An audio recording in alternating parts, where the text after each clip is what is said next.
28 августа житель Алмазного Владимир выехал на квадроцикле поохотиться. Мужчина собирался к вечеру вернуться домой, но ночью он позвонил родственникам и сообщил: квадроцикл сломался, в село пойду пешком. Но домой он так и не добрался, заблудился. Утром в поселке развернули спасательную операцию, которую возглавили волонтеры. Им на помощь пришли члены автоклубов Мирного. На внедорожниках они прочесывали лес. За первый день весь Мирнинский район, от района Веселого до реки Ирелях, прочесали полностью вот эти 15 человек на внедорожниках, квадроциклах. Мы же занимались Сунтарским районом.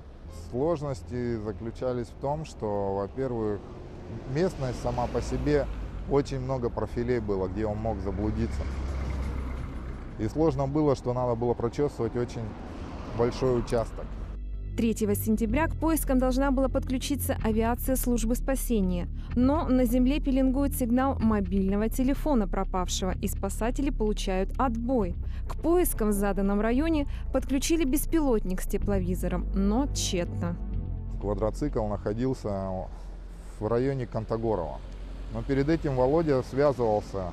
Прошла уже неделя, и Володя опять вышел на связь, позвонил в службу спасения и дал такую информацию, что он идет вдоль ручья Чахаря по заросшему профилю. В поисковой операции участвовали более 60 человек. Квадроциклы, вездеходы, вертолеты Ми-8, 2 беспилотника прочесывали квадрат за квадратом. Зона наземных поисков превысила 1600 квадратных километров. В лесу развернули поисковый лагерь с полевой кухней. Когда уже начали обговаривать о том, что надо разбить точку в лесу, и уже пошел разговор, кто будет ребятам готовить еду. Естественно, мы позвонили уже Екатерине, это жена Владимира, и она не отказалась, она одна поехала на 50 человек готовить еду, не растерялась ни в чем, Молодец тоже. И мама Владимира помогала также нам, и с едой приносила постоянно, в общем, так и администрация. Обнаружить пропавшего удалось лишь 11 сентября. Оказалось, он шел вдоль берега реки Батуоби и на 15-й день пути вышел на Рыбаков.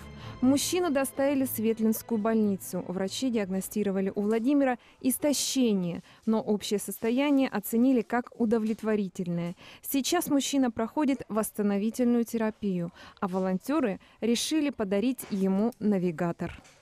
Наталья Николаева, Алексей Меркулин, телеканал «Алмазный край».